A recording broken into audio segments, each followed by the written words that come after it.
Hotep, I'm Dr. Gloria Lattimore Peace, host and producer of OmniU Presents the H3O Art of Life show. Today, the title of our show is Wisdom for Life, and I have with me people who are capable of discussing this subject from a very, very deep part of our past. And I'd like to introduce my guest, Dr. Mario Beatty, Association for the Study of Classical African Civilizations, also a professor at Chicago State University and chairman of the African American Studies Department. Queen Nzinga Heru, who is the international president of the Association for the Study of African Civilizations, and Professor Josef Ben Levi, my adopted son, who is a professor at the Carruthers Center for Inner City Studies and also with the Association for the Study of Classical African Civilizations.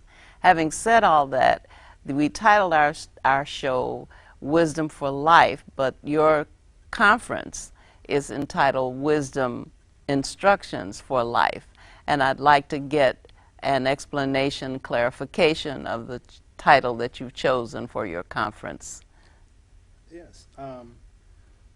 Africa is not only the birthplace of humanity, it is also the birthplace for human reflections, sustained human reflections on life, on the meaning of life. And those reflections start over 4,000 years ago in the earliest writings in ancient Kemet. And in the earliest, one of the most comprehensive earliest writings is a text called the Instruction of Ptah-hotep. And that text is the perhaps or the oldest wisdom text in not just African history, but in world history. Mm-hmm. The Kemites create a genre of literature called the Sebayit, wisdom instructions. And it's expanded oftentimes, Sebayit im Ankh, wisdom instructions for life. And they produce this particular literature as a comprehensive guide for generations thereafter to live their life. What's the meaning of life? They discuss morality. They discuss how to be in relationship to the Creator. They discuss how to be in optimal relationship to other people in authority, to peers, to just a whole range of social relationships in general. And this is a corpus of literature that they pass on from generation to generation. And it's a genre of literature that emphasizes good speech. It emphasizes speaking ma'at, truth, justice, and divine order. And it emphasizes being in harmony with not only other human beings in your society, but also being in harmony with the universe and what that means. And so the African experience has given us a very extended reflection on wisdom. And we tend to think that perhaps there are many different types of sacred text. The Bible, the Quran, the Torah, but there is a corpus of text on the African continent also that is at least 2,000 years older than that literature. And so ASCAC, this conference, this organization, is in part about discussing some of these more ancient reflections that still have relevance to our lives, just as the Bible, the Quran does, but that still have relevance for us in terms of living today. We can get lessons from those, and in fact, these texts were copied over and over again in Kemet by generations, sometimes over 1,000 years, with the instruction of Ptah-hotep. And they used this text to inculcate in the next generation that being a human being is not just about the skill that you acquire, it's not just about your profession, but it's also about how you live your life with good character and the utmost morality, integrity, and humility, What are the values that you use to drive your worldview and to drive your social order? And so we see this coming together, this combination of cosmology, of their view of the world, of their view of the human realm, and of also their view of how to be in relationship to the totality of the universe. And they talk about that in a very comprehensive way. And so this wisdom instructions for life is a comprehensive way for them to pass on the most optimal values of wisdom to the next generation. Well, that was a wonderful opening statement, and it certainly opened my eyes to the work that the association has been doing for these past 25 years and more. Before you started, your founder, at least I was a colleague of the late Dr. Jacob H. Carruthers, and I know that he was working on this kind of subject matter long before the association was founded. But I wanted to ask, before I begin to ask about how you're going to translate what you have just said into the workshops and the presentations that you're going to have at your conference, I wanted to ask about Ptahhotep, because you know we don't know a lot about our history, and particularly we don't know a lot about our ancient African history, so we might want to just clear that up. Certainly. Ptahhotep, this is perhaps, I think, he was a living human being in the Old Kingdom. This is a wisdom text that is set in the 5th dynasty in Kemet, under the ruler the ruler Isesi. And Ptahhotep is given the titles of, there is the ruler, there is the so-called pharaoh. That is not what the Egyptians called their ruler. They referred to their ruler as a Nesu. The pharaoh is a very, very late term that emanates from an Egyptian term, per-a-a, which means the great house. But it doesn't refer, in the late period, perhaps it could refer to the ruler himself, similar to what we do today in the United States. When we say the White House, we could mean, you know, the president. But in general, it does not refer to the person himself. But Ptahhotep is a very important official, the prime minister. So underneath the ruler, there is the prime minister. And the prime minister is Ptahhotep in this text. And the prime minister is the second in charge and has vast duties and responsibilities in terms of actually running the government and the nation on a daily basis.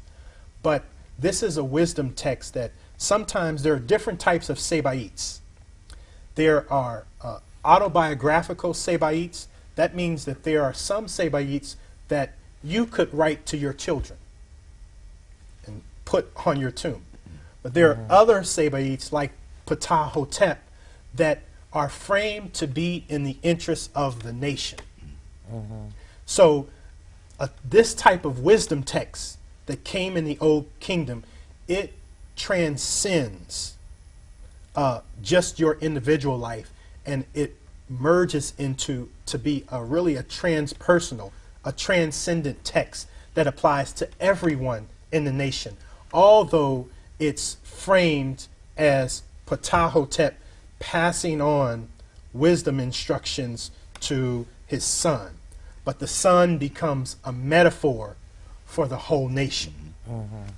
So when the text starts, you know, he asks for permission from the ruler to instill, to pass on, may I tell, you know, my son, this wisdom that emanates from God, that emanates from the ancestors, may I instruct my son in order to pass on this sacred information that we need to live our lives in this nation. And the first lesson of the text, lesson number 1, is humility. That's the first lesson of wisdom. The text starts off by saying, don't be proud of your knowledge. Consult the ignorant like the wise. That means consult them in the same way. That good speech can be found anywhere, even among the maids at the grindstones. Good speech can be found anywhere. It's our collective responsibility to promote it.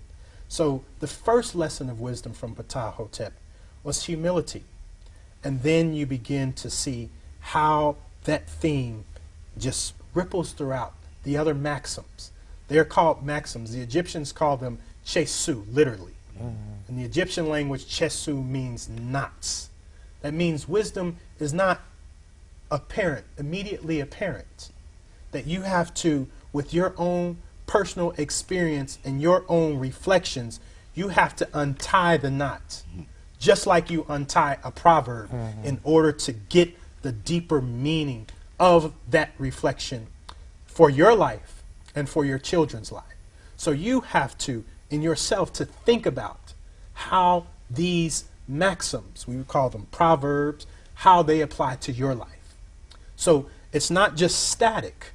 You are charged with taking these maxims, because they repeat these. They say them, they say these out loud. They repeat them over and over. They write them over and over again. But the goal, the end goal, is to get people to systematically think about these values that are illuminated therein and apply them to their own lives. Thus, wisdom for life. It's not, wisdom is not a self-contained mental activity or mental exercise. Wisdom in Africa and in Kemet, wisdom is always in conversation with life. I guess you expect me to say something right. I'm just awestruck, just to think, you know, that I have this, this gift. It's so wonderful for you to bring this to us, and for the Association for the Study of Classical African Civilizations to preserve this and to be willing to make the sacrifices that must be necessary for you to continue to do this over a quarter of a century. Queen Nzinga, talk about these conference, the present conference, and the content of the present conference. Yes, to hear the explanation by Dr. Mario Beatty is to, I just wanted to emphasize how awesome it is, because he represents the intellectual son of Dr. Jacob H. Crothers. And so it's as if listening to Dr. Crothers and his whole idea of what it was we had to do as an organization, because it was too much for one person. You needed to bring people in. And so there was there were founding directors who had the same vision, but it was Dr. Crothers who had the intellectual thrust. How beautiful this is to preserve what it was that we had as a people, and how ignorant we are to not even be connected to these people.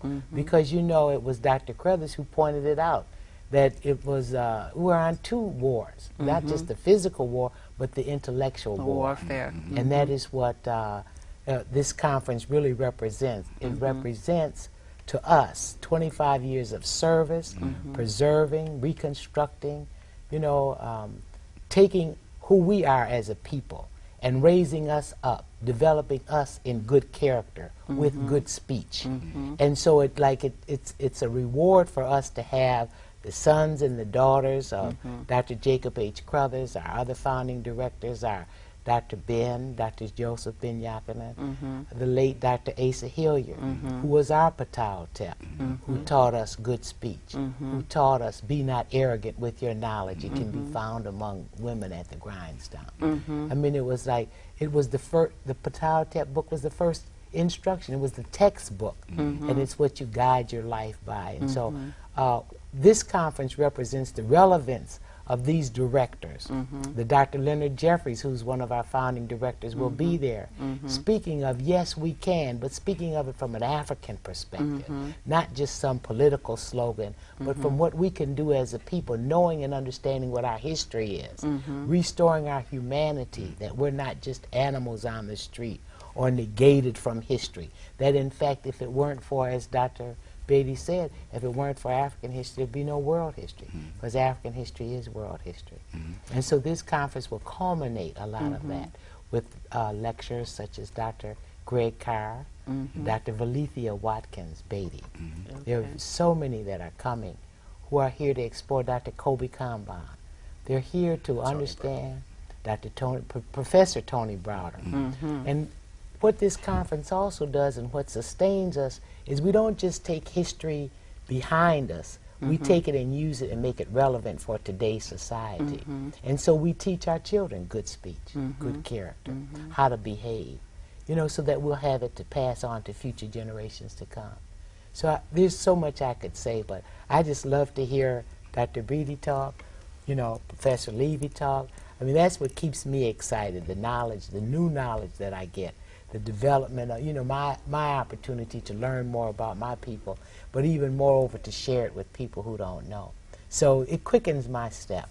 It just makes me a happy person, but it makes it real and live that we're a happy people to begin with, and that this is just a minor disruption that we face ourselves with. And if we go back to the wise instructions, if we understand what they are, and do what our ancestors have instructed us to do, that we too will, in fact, as Dr. Crothers said, get ourselves out of this mess. Well, I can tell you that I'm just so impressed. Before Dr. Carruthers, before I was his colleague, he was my teacher. Yes. And I do know the work as it started, and I do know that he has another intellectual son who is Professor Josef Ben Levi, Yes. because there were times when Dr. Carruthers and Josef Ben Levi were the only people in the room when they were discussing these things. Yeah. Josef Ben Levi having this enormous background in languages, and of course to go back into our ancient history means that we have to leave Standard English, Yeah. and we have to go into the language of the ancestors in order to get what they have given us. And so, Josef Ben Levi, give account of yourself and your relationship to the Association of the Study of Africans, Classical African Civilization. For one thing, it's wonderful to be here because it's almost like it's almost like the elder staff being passed down, as Ptahhotep talks about in his maxim, and how I was there at the first ASCAC conference we had in LA in 1984. And to see the progress and development, to see Queen Nzinga, who's been around since that first day, who's been the international president of the Association for the Study of Classical African Civilization since the elder staff was passed on to her from Dr. Carruthers, and she's maintained that. So a lot of people don't know we have this huge international organization, and we have a black woman who runs this organization with all these great scholars in it, and we have a number of them. And then of course we have Dr. Mario Beatty, whom I enjoy just sitting and listening to, because this brother has a lot of knowledge and a lot of wisdom, and for us to be able to pass that on in this conference is a very special thing, because what it also gives us insight into when we have these conferences, that we bring together some of the best minds in African-centered scholarship in the world to present on their findings and their discoveries, and there's always new stuff that's being presented and brought out. We have this year we're going to have, of course, archaeologists who are going to be there. We got people involved deeply in the archaeology in the Sudan who's doing work there. We've got people who are going to be looking at all types of areas of research. And one of the beautiful things is that when you come to our conferences and you listen to us speak, it's not like going to any other kind of conference where you're going to sit and listen to some black people talk, because you're going to get some real knowledge. In fact, it's that one likes to go to a conference, or when you get done, you really feel like your brain has been overwhelmed with knowledge, and you've taken a lot of notes, and you want to meet people, and you want to share, and you get a chance to see people you've heard about, like Professor Tony Browder, who will be there, and to meet these people. You read their books, now come and meet them. If you've heard about them, now you come and meet them. And also it gives us this opportunity to really get into the foundations of the Western pedagogy and how it was established. Because when you talk about Ptah and the foundations that were laid out there, and when Dr. Beatty talked about ethics and those morals and those values, and then you go back and you start reading the early Greek writers, Thales and Pythagoras especially, and some of those what they call the pre-Socratics. When you begin to go and read all their literature, what you are reading is the hashed over works and modifications of stuff that they studied in Kemet. And when you read Diogenes Laertius and his Maxims in the Lives of the Philosophers, he specifically says not only did X people that you know of in philosophy and Greek philosophy, whether they're Plato or Aristotle or Socrates or Thales or any of these others, not only did they go to Egypt, to the Nile Valley, to Kemet to study, but he'll also tell you who their teachers were when they were there, that you often won't read in other books. Because in order at that time to even be recognized as something that was called a philosopher, which they didn't even know, they didn't even use that word for a long time, you had to go to the Nile Valley. You had to study at the place where all the knowledge was, whether that meant you were sitting in the great library at Alexandria, where there's over 500,000 volumes, or in the Serapeum Library, where there's over 200,000 volumes. You were there to gather all of this information, and this information, as Dr. Beatty said, was copied over and over again. And what you'll find when you study about a lot of Greeks is that, like in Plato's case, he bought a lot of literature, and he put his name on it.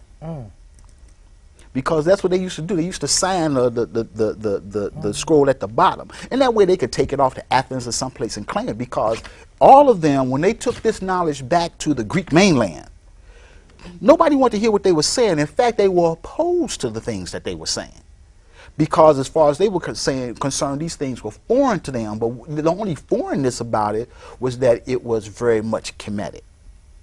And that they had real problems with that. So what we are trying to show people is the foundations of that very knowledge, the foundations of what Aristotle talks about in his Ethics when he talks about excellent character, which is Ptah, straight out of Ptah. And one of the favorite things I like to do in my classes, even now at the university, is to take my students and to show them the foundations of those ideas by taking out certain Kemetic texts and reading to them. When they're talking about the notion of beingness or coming into being and the importance of that coming into beingness, that comes straight out of Kemet and how and it's important. So all these things are very, very valuable, and it's such a beautiful thing to see our scholars, our young ones coming up, those of us who are getting toward eldership, who are keeping this going on, to see all of this happening and coming into fruition is such a marvelous thing. And the fact that we have a vehicle to make that happen through the Association for the Study of Classical African Civilizations, an international organization. And when I say international, I mean we've got, 5 regions here in the United States. We've got people in London, we got people on the continent of Africa, we got people in the Caribbean, so that we are truly engaged in this thing called intellectual warfare out here. We're beginning to go to many of these major conferences. I know Dr. Beatty just came from a conference, an Egyptological conference in Rhodes, Greece. We're planning to go to the International Nubian Studies Conference in London at the British Museum next year. I plan to present because on something I've discovered that, and translated that has been sitting around being untranslated since 1826. And so I've been able to translate these 2 coins, which show that in ancient Kush, ancient Nubia, they actually had coinage, which means they actually had coinage, they had a mint. If they actually had a mint, then they were using what was then the currency of the time. It's like the dollar. The Chinese just recently said, well, they were debating about the whole issue with the dollar, but we know the dollar is not going to go away because it is a recognized means of exchange throughout the world. Regardless of its value, it is recognized. And the same thing was true with these coins. And since the coins were recognized and they were written in the ancient Cushitic language, or what they call Meroitic, you know, we also can, that tells us a lot about them. Because before, the assumption was they didn't know anything, they were backwards, they didn't have anything. Of course, now all of it is, all this stuff has come out to reveal that they had a tremendously great civilization down there, much, much more greater than anybody ever suspected. And the mere fact that these coins have been found, and there are others, this says a lot about their ability to do commerce. They had some of the during the time of Ptolemy IV Philopater, which meant the love of the father. You had two Cushite kings who revolted against the madness that was going on amongst the Greek founders and or rulers at that time. One was called Nefer, and the other was called Ankh Nefer and Ankh Nefer. And each of them respectively became Nisut Bedi. They were pharaohs, in other words, and they were recognized as being supposedly the last native pharaohs. But that's because the people in Nubia got tired of the foolishness that was going on among the Greeks and decided to establish what they refer to as Wehemi Mesu. That is a renaissance, a repetition of birth. Let's go back to the old ways that we used to do things, because these people are taxing us, they're mistreating us, they're disrespecting us. Well, all these things, the beautiful thing about the Association for the Study of Classical African Civilizations is that we are now able to put this history together and tell it rightly to our people and make it happen. Well, well, well. In addition, as Professor Ben Levi was saying, is like ASCAC has grown to the point where we're in over 40 states and over 14 countries. Mm-hmm. So it's catching on everywhere, you know, that people really want to know their history. And the relevance of us coming together is not that we just look at ancient history, but that we look at the relevance today, because we find wisdom instructions even in our contemporary people. So it's not just scholars. ASCAC brings together thinkers. You know, we have electricians, plumbers. We have, you know, a myriad of people, creative people, people who are coming with technical skills, you know, computer specialists, engineers. So we're all, you know, they're teachers, they're educators, some are administrators. So it's just a myriad of people who have come together to understand their history, but many can even take what they've learned in ancient times and apply it to contemporary times. For instance, when you read Ptahhotep, it may even dawn on you something that Fannie Lou Hamer said, you know, to always, you know, never forget where you came from and always remember to praise the bridges that brought you over. So that's the kind of, it's an exchange, learning, knowing, doing, being. All of this is happening within the context of ASCAC, but it's even on a broader level than just the organization. People have brought it into their hearts. Their hearts have been touched, because that's really been the mission, I believe, that we started on, is to touch the hearts and the minds of our people. And that's why we feel so, you know, I guess so enthusiastic about this particular project. But ultimately, it is to write the world history. And that's what we're engaged in on a practical level, the World History Project, which takes the scholars and the doctors, the professors, and the people who are really involved in the writing of this history to make it happen, so that the world will know the truth about us, and that we won't be excluded from history, but be told the truth about the history, that we were the founders of civilization. And we're going to take a short break, and then we're coming right back. Great. Okay, thank you.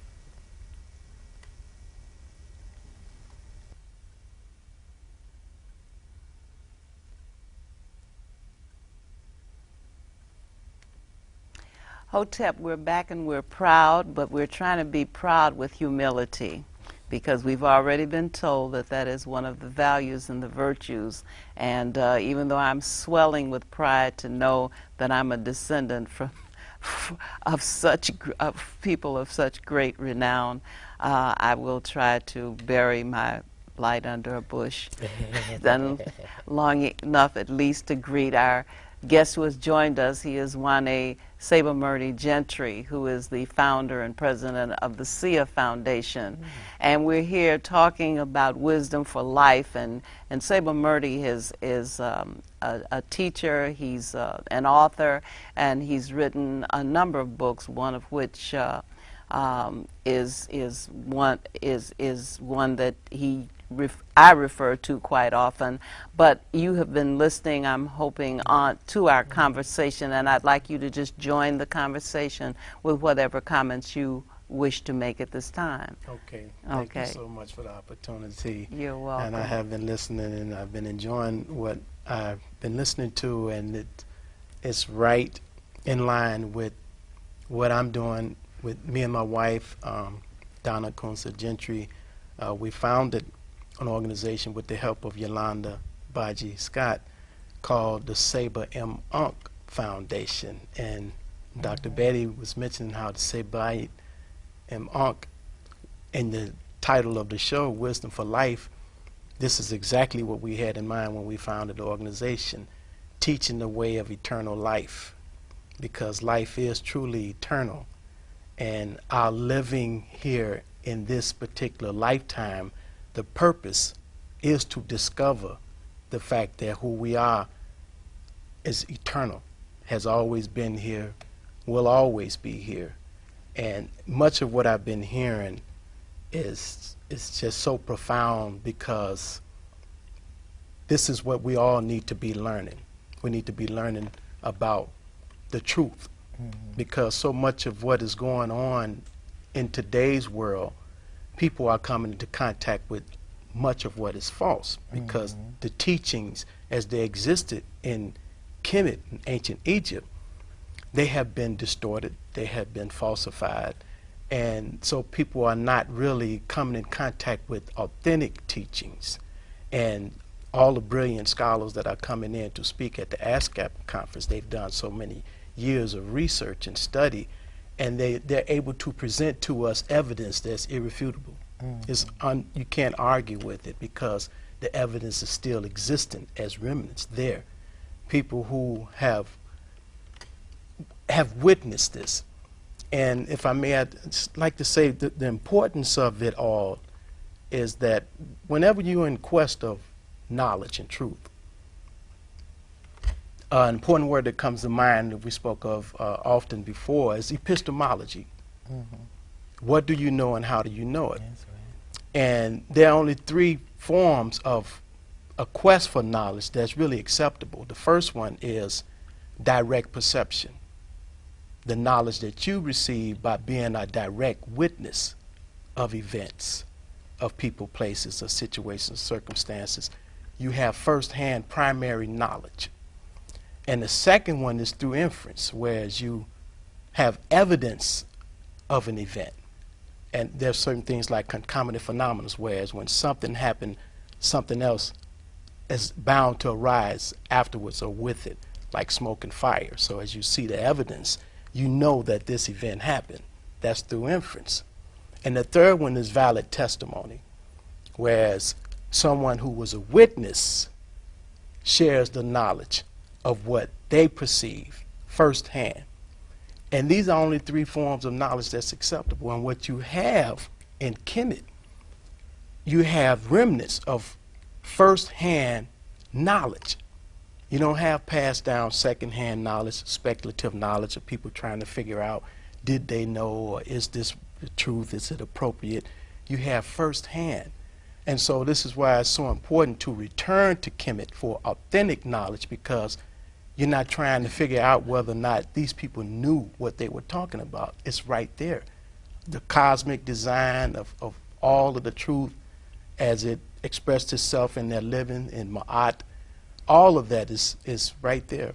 And all of that is existing within us in our life right now. So although I say there in terms of the location of the place of the people who gave birth to this enlightened wisdom, that wisdom is eternal. And it still exists within each of us. And our purpose in life is to learn how to tap into the wisdom that is within us and allow it to express itself as our life and living as we establish relationship with one another. No, and I will, you know, say, if we don't take ourselves seriously, no one else will. Right. And that's what this is about.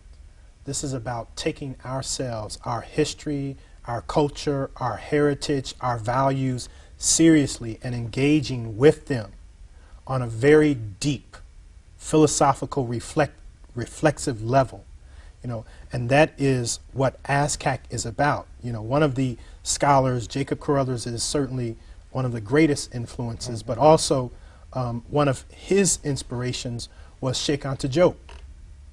And you know, this idea of a renaissance, you know, has a long history.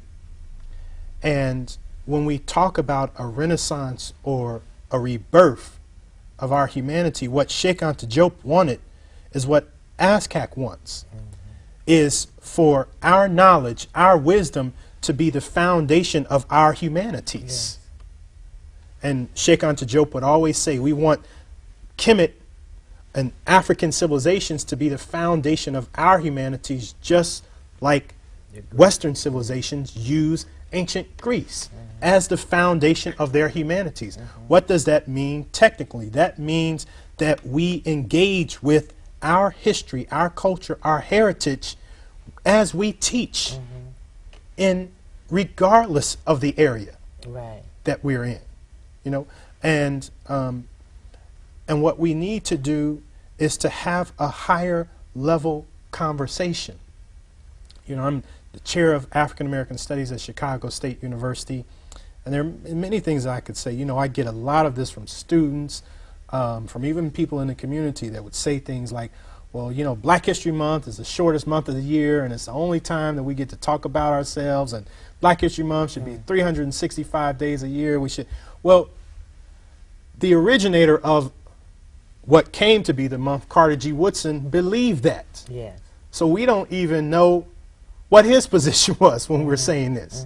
You know, when he founded it in February, you know, as a week in 1926, it was supposed to be a culmination of a year-long study. Yes, right.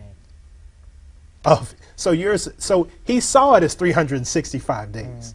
This was just a small moment in time to highlight it. But we're the ones that are supposed to do that.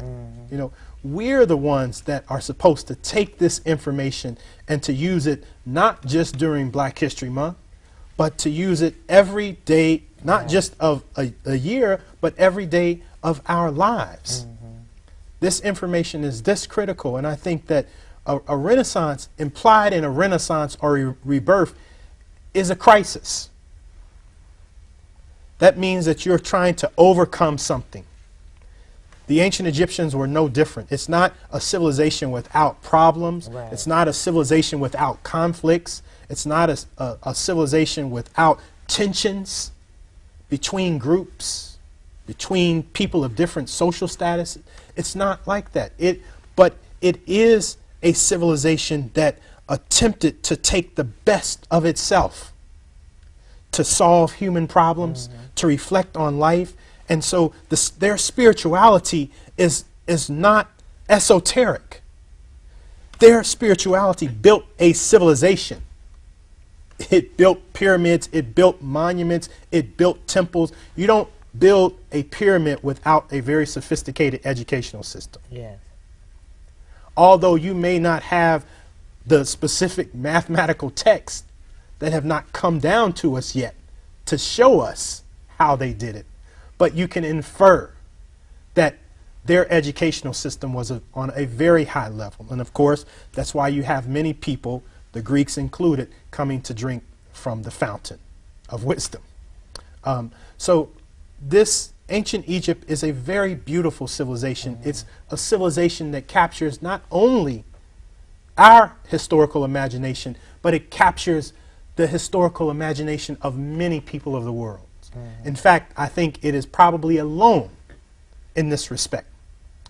And I think that human beings are inspired by ancient Egypt because they were able to take their wisdom and to take their knowledge and to build for eternity. That's it.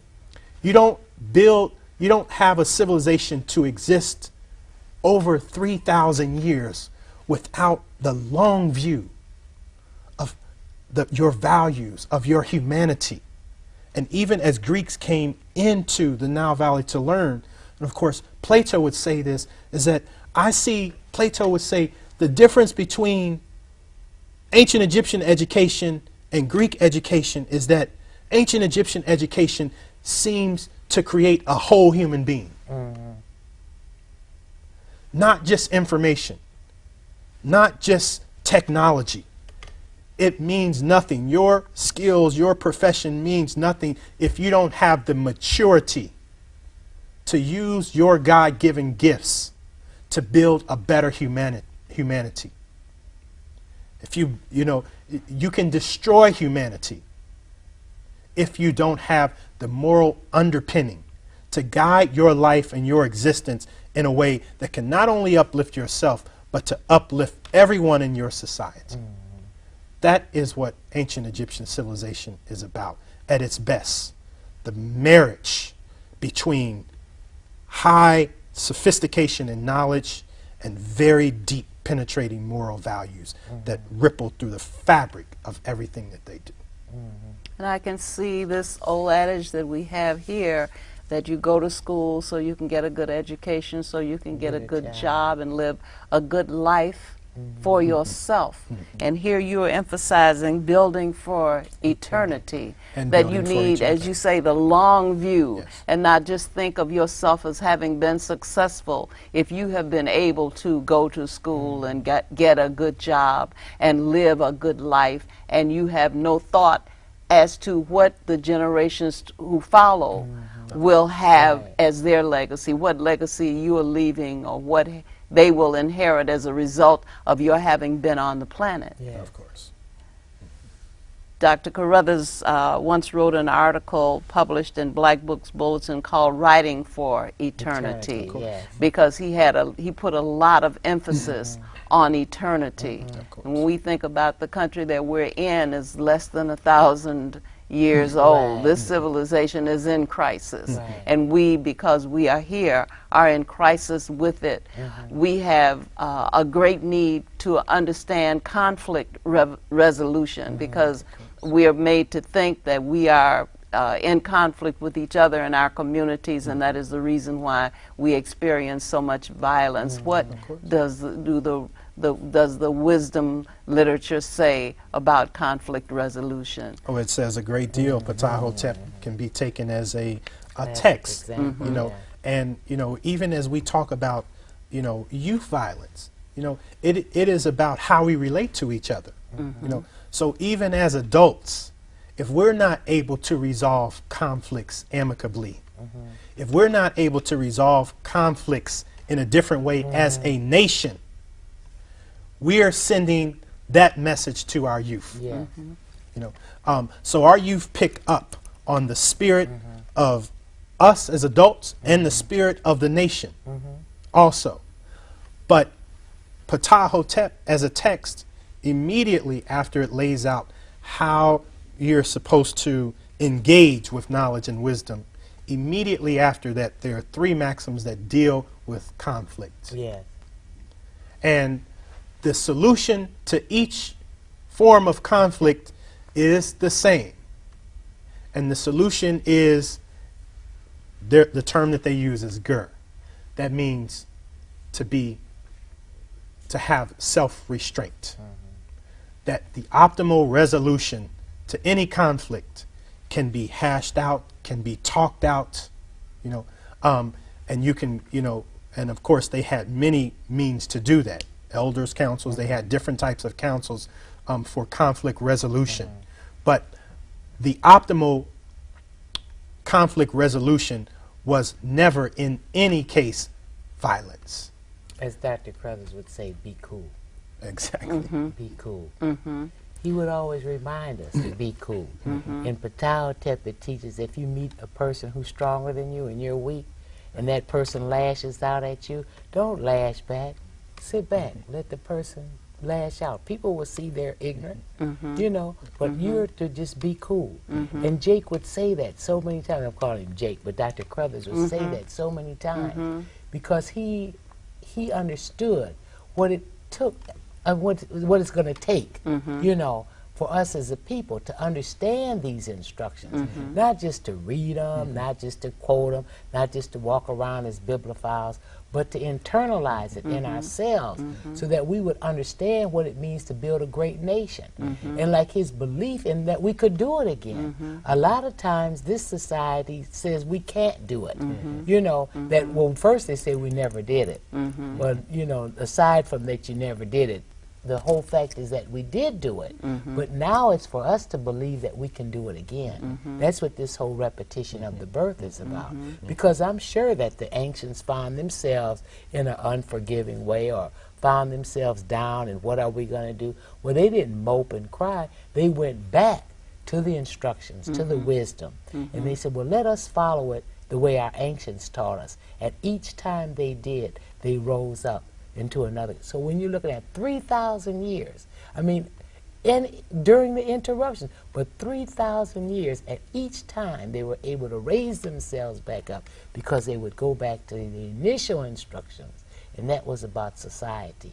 How do we treat each other, and how do we build for eternity? Sebamurti, I know that you teach, we do workshops in anger management, and I'm sure that you bring some of this to bear in your classes. Tell me your approach, your perspective on conflict resolution. Conflict resolution as it relates to anger management, I try to home in on the fact that all relationships are validated by rules, roles, and responsibilities. And real quickly, I'll just explain what I mean by that. That we take on a temporary role depending on what person we are relating to. I'm a father to my mother, to my children. I'm a son to my parents. I'm an employee. I'm a friend. And each of these roles have certain responsibilities that come with them. And there are certain rules that you must follow, and rules are just guidelines. They're not, I'm not saying rules in the sense of something being external, but that every relationship is a prescription for behaving. And that if you don't follow the rules, then you won't be in right relationship with that person, and you'll be irresponsible. And much of the anger that surfaces within relationships is because we are not acknowledging what are the guidelines that I'm supposed to be following, as you said, instructions, you can put it in that term, that will put me in right relationship with this person and make me a responsible, make it a responsible relationship. So much of the anger surfaces because we fail to meet expectations of ourselves, and we fail to meet expectations of others, because there's this confusion, there's this role confusion, or there's an outright denial or refusal to follow the rules, which will stand you immediately in conflict with the person. So when you understand that you cannot be in relationship with a person without upholding principles and values and following what are the guidelines that will put you in right relationship, because within our tradition as African people, we have great revere, deference, and respect for elders. In most Western society, you don't see that at all. So much conflict can be seen between elders and youth, you know, which is unheard of in an authentic African community. And so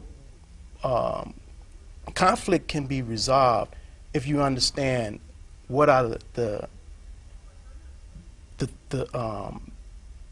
issues, if you understand what your role consists of, if you understand what the principles that you're supposed to be following as you are establishing a relationship with a person. It means nothing if I call myself a husband to my wife and I don't uphold the vows that actually validates that relationship and makes me more than just another man as I'm relating and interacting with her. So what validates that relationship is I must make sure that I hold her in high respect. That's right. That I love her, that I protect her, that I care for her, that I do all that I can. And so all of these values are rooted in ancient Egyptian authentic culture.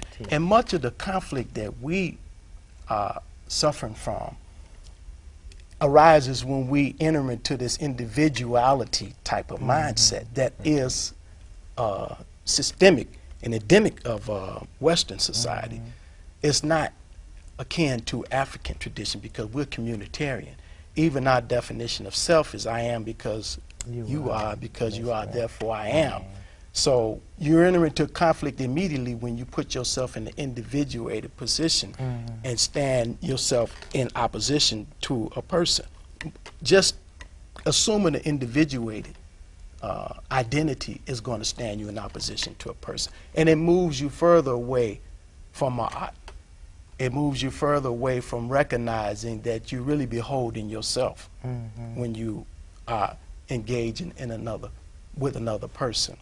So conflict resolution is rooted in this individual mindset that comes up, whereas you're trying to protect your so-called individual ideas that you have invested so much energy and interest in against another person who's doing the same thing.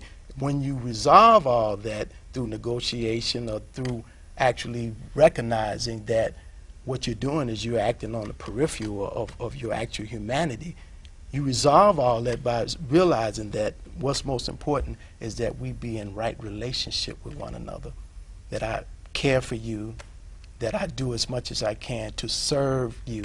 And if each of us take that position, realizing that as I help the other, I'm helping myself, then conflict would resolve in and of its own accord. Queen Nzinga, you talked about service. Yes. Because this is the foundation of ASCAC. You are not just doing this to engage in research and for self-gratification or to show other people how much you can find out that nobody else knew, but you're doing this because we need this truth, we need this wisdom, we need this knowledge. And unless someone goes back and fetches it, unless somebody does a Sankofa, we're not going to have it because we didn't have it. Right. You know, no one has done this for us on this side of the water. So we must do this for ourselves, and you are serving us well to carry this torch and to be passionate about this service. Of course. And I'm waiting for you to tell me about it. Well, I will say that, in order to move in this world as a human being, everyone has to have a sense of historical consciousness and continuity. If you move in this world as an individual that is disconnected spiritually, morally, socially, that is a lot of the values that we are grappling with, that we are trying to move our youth away from, are the values, the point that I'm trying to make. Those are the values that are promoted by this nation. We are trying to, grapple with a world view, another world view that is sucking our children into experiences that are anti themselves, that are really anti their survival. So when I say, I'm kind of reflecting even on Martin Luther King Jr. right now, but when Martin Luther King Jr. says in the late 1960s, when he comes out against the Vietnam War, in terms of he is seeing a connection between the violence of this country on an international level and the violence that's occurring in the streets. And so what I'm saying is that we can't see the violence that we see occurring in our communities as disconnected with the model that we're seeing from our government. Yeah. And so we have to look at the whole picture, and that's why these values that they see, they're promoted by the nation. They're promoted by the cultural fabric. But here, we're trying to save our children. But many times, people who are in places that have authority over our children's lives are preaching the opposite. Right. So we have to create spaces. We have to create sites of resistance. We have to be creative in many respects in order to get this information to our children, to raise our children in an optimal way that can promote their own humanity, because it's something that we don't see. This country is very immature on many levels. This country values human beings as consumers. Yes.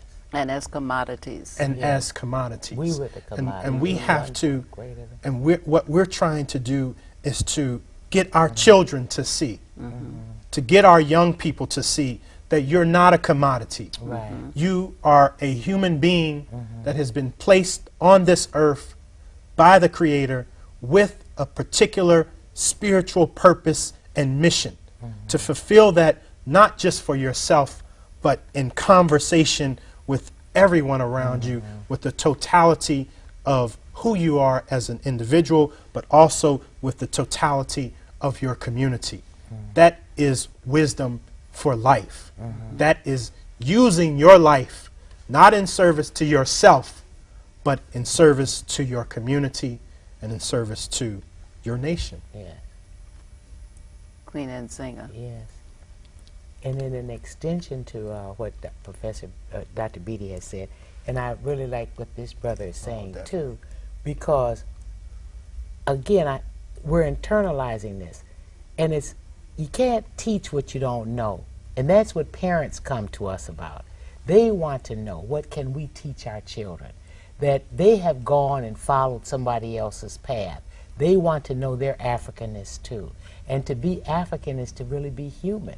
And that's what they are finding out about themselves, which has sustained us for 25 years. That's why we have multiple generations. It's not just one person knowing something and then going out touting it that it's new wisdom, but in fact they're learning something that has sustained and enriched their lives, and they want to pass that on to their children as well. So now it used to be, I'll tell this just brief story, there used to be a time when I would go places and people would say, oh, you know my mother, oh, you know my father. Now I just went to Grambling University and the young brothers say, oh, you know my grandmother, you know my grandfather. So I mean, it is this intergenerational transmission of wisdom that Dr. Crothers taught us about. And so that's what we see in ASCAC. There's a transmission that's happening from generation to generation, and we see younger people standing up stronger, bolder, more African, and more ready to build for eternity. Well, I think there's nothing to add to this, and I thank you so much, Dr. Mario Beatty, so Queen Nzinga, Yes. Heru, Wane Sebamurti Gentry. This has been so stimulating, and I'm so happy that you're going to be at the Carruthers Center for Inner City Studies having this conference. All right, thank you, and Thank thank you, you. Dr. Thank you. Peace. Unwanted.